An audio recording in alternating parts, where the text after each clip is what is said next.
Today we're having a wonderful reprieve from that horrible crushing heat wave that we had over the last several days, where temperatures were up around between 95 and 100 degrees here in central Virginia. And so this morning early I got up and I was happy that there was a breeze. Can you see the flowers behind me swaying in the breeze?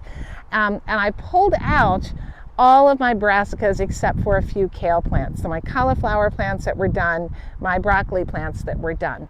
And I'm not quite ready to plant in that part of the bed yet, but I am going to refresh it and make sure that it's covered. One of the most important things you can do in any garden, but especially in a no-dig garden, is to make sure that you never have any bare ground.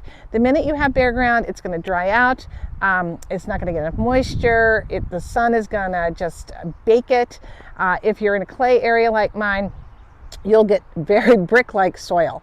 In fact, this particular bed that I'm doing today was one of my original beds that was not a no-dig bed. It's one of the reasons I decided to go to a no-dig system. It was actually a method called French trench or double dig. And although it worked and it was a very fertile bed, I found that the soil the next year was still just hard as a rock, even though I'd added loads and loads and loads of compost in. So I have been transitioning that bed and the other ones like it into a no-dig system these past 4 or 5 years now. So let me show you the bed and let me talk about what I'm going to do to refresh it and make sure that it is well prepared for whatever's going to get planted in there in the future.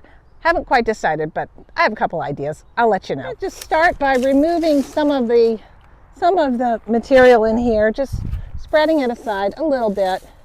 And I'm just going to give this a forking, just to open up the soil just a little bit here.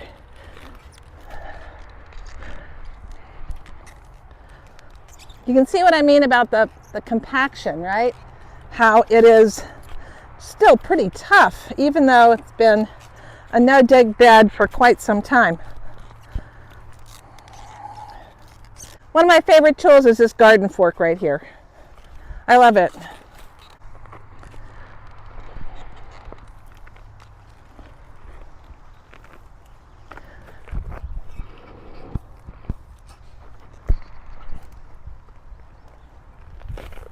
I am pulling up some of this root. Usually at the end of the season, I would really not do this. But now, because I'm going to be planting other things in here, I want to make sure that I don't have that brassica regrowing. Brassicas can do that. It was like, I think I'm feeling a rock down there. It's a potato! Oh, try split in half. Oh well, I'll eat it tonight.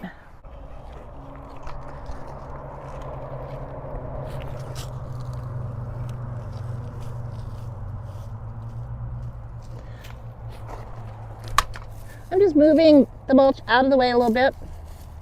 What's left of the mulch anyway. There's not a lot left.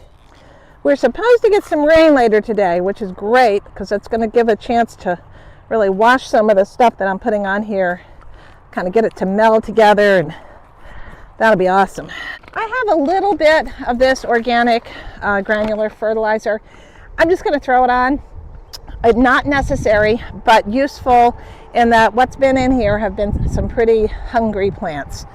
So I'm just going to sprinkle this across the bed as far as it'll go.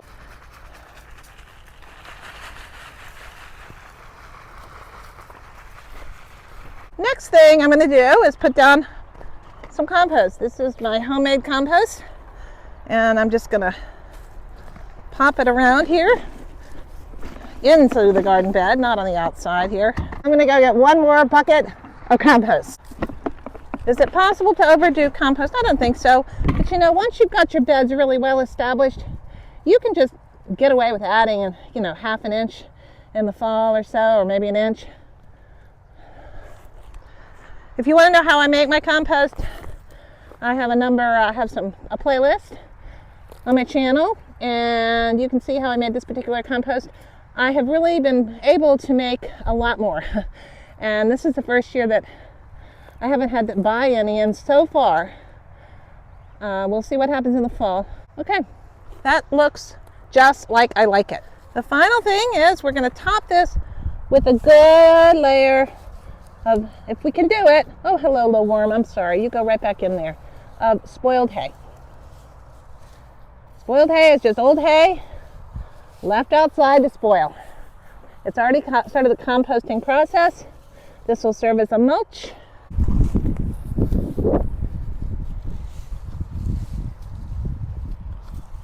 Believe it or not, this is the last of my spoiled hay. I might have to go use a little bit of my new hay just on top.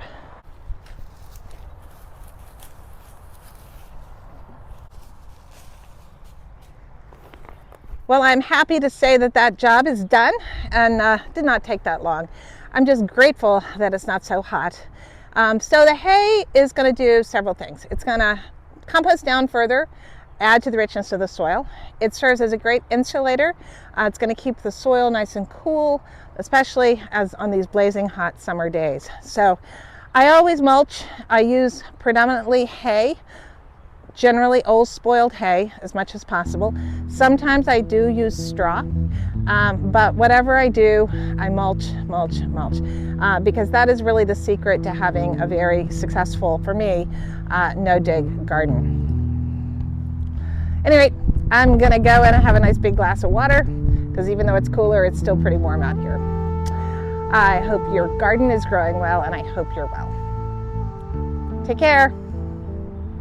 Bye. I'm just loving these Monarda. I think I'm gonna pick some for the winery and take it down. Don't you think that'd be nice?